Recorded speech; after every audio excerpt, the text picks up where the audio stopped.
Shalom Bapak Ibu Saudaraku dan mitra-mitra BIP. Puji Tuhan saudaraku, sampai hari ini kita tetap ada di dalam pemeliharaan Tuhan. Saudara, sudah kurang lebih 2 tahun kita mengalami satu tekanan, satu kesulitan yang begitu luar biasa lewat pandemik ini saudaraku. Tetapi justru lewat pandemik ini membuat kita semakin sadar saudaraku bagaimana pentingnya untuk kita tetap memberitakan Injil Kerajaan Allah dan memperluas Kerajaan Allah di muka bumi ini, khususnya dalam hal dunia teknologi, media sosial saudaraku. Nah, oleh sebab itu Bapak Ibu Saudaraku, pandemik ini tidak membuat kita berhenti untuk memuridkan ataupun kita dimuridkan saudaraku. Oleh sebab itu kami BIP saudaraku membuat modul-modul pemuridan lewat Zoom online saudaraku. Oleh sebab itu Bapak Ibu Saudara, saya mengajak mitra-mitra BIP untuk bisa bersama-sama dengan kami untuk kita bisa dimuridkan dan memuridkan melalui Zoom online. Tuhan Yesus memberkati kita semua.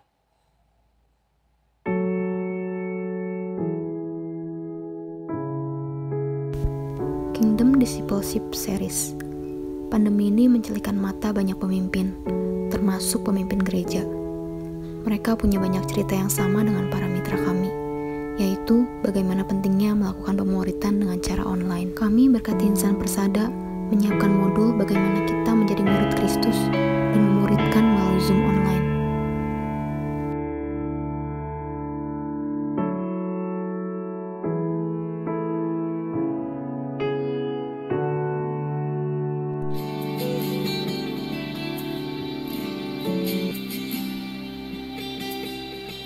Shalom dalam kasih Tuhan kita Yesus Kristus.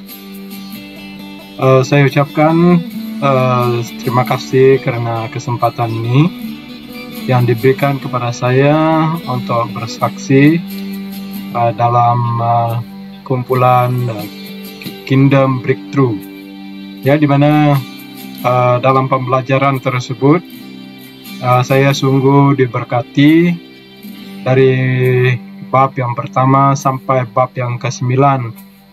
Sungguh-sungguh diberkati dalam Kingdom Breakthrough, di mana kita sebagai orang yang percaya kepada Yesus, kita harus memberi ruang bagi Yesus untuk memerintah sebagai Tuhan, sebagai Raja dalam kehidupan kita, dan dialah yang penguasa tunggal dalam hidup, yang memerintah hidup, dan kita serahkan semua yang kita miliki, masa depan kita, semua kita serahkan kepada Tuhan. Itu yang dipelajari dalam Kingdom Breakthrough, terutamanya mengalahkan ego dan hanya percaya kepada Yesus.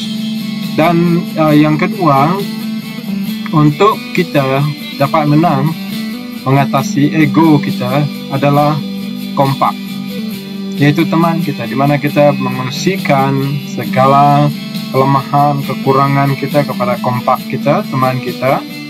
Jadi supaya kita saling membantu, dan kita akan menang daripada masalah, daripada kelemahan yang kita alami.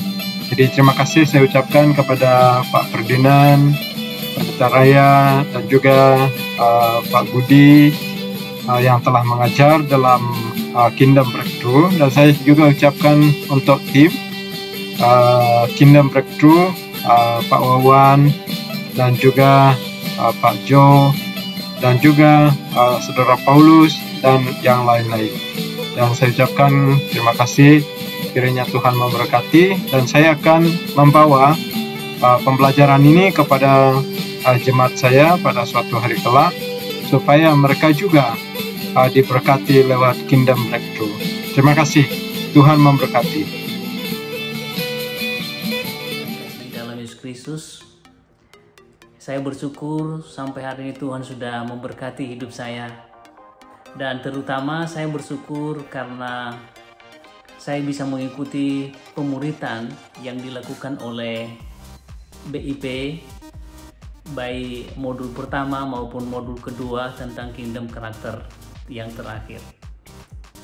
Dari 10 sesi yang dipaparkan, semuanya saya diberkati. Tetapi ada 2 sesi secara khusus yang sangat menampar saya. Yang pertama sesi yang dibawakan oleh Ibu Maimunah tentang integritas. Dan yang kedua sesi yang dibawakan oleh Pak Paulus tentang tunduk dan taat kepada otoritas. Kenapa saya katakan bahwa itu sangat menampar saya? Terutama yang berkaitan dengan integritas. 10 hari saya di bulan Mei pulang ke kampung. Dan ketika ada di kampung semuanya baik-baik saja. Saya tetap mempertahankan integritas sebagai seorang hamba Tuhan. Dan saya tidak melakukan sebuah kesalahan yang fatal di sana. Semuanya berjalan baik sampai 10 hari di sana saya menjadi berkat. Tetapi di hari yang terakhir, di hari yang ke-10, saya merasa integritas saya sudah runtuh. Kenapa demikian? Kejadiannya adalah ketika saya harus kembali ke Jakarta, saya harus urus yang namanya surat swab yang menyatakan bahwa negatif COVID. Di kampung saya memang daerah zona hijau. Nah, satu kebiasaan di sana adalah kalau mau urus swab itu tidak perlu datang ke rumah sakit atau ke puskesmas. Cukup nanti dikeluarkan oleh petugas puskesmas menyatakan bahwa saya negatif COVID. Ketika ditawarkan kepada saya oleh orang kampung hal itu hati saya sangat bergejolak. Saya tidak siap menerima itu. Lalu saya katakan kepada orang menawarkan, saya urus sendiri ke puskesmas. Tetapi karena kesibukan yang begitu padat, akhirnya sampai sore saya belum juga untuk urus swab itu. Dan dalam keadaan yang terjepit itu, keluarga saya mengatakan, udah terima saja apa yang sudah berlaku selama ini. Dan akhirnya saya nggak merasa damai sejahtera karena ada hasil swab tanpa ada tes. Saya menerima itu tetapi tidak ada damai sejahtera. Dan itulah yang saya katakan, sesi Ibu Maimunah itu mengingatkan saya pada kejadian yang saya lakukan di bulan Mei beberapa bulan yang lalu. Lalu yang kedua adalah berkaitan dengan tunduk dan taat pada otoritas. Sebagai orang yang pernah duduk di kepemimpinan yang paling atas dalam sebuah sinode dan jabatan sebagai gembala sidang, itu untuk tunduk dan taat kepada pengganti saya berikutnya sepertinya sulit sekali. Jadi ketika Pak Paulus menyampaikan materinya, itu menampar saya karena saya selama ini tidak ada penundukan diri kepada kepemimpinan yang diberikan kepada mereka. Nah, karena itu saya bertobat dan saya berkomitmen, saya belajar untuk tunduk dan taat kepada otoritas yang Tuhan sudah berikan kepada mereka kepemimpinan. Doakan saya agar saya terus hidup dalam ketundukan dan taat pada otoritas. Tuhan memberkati.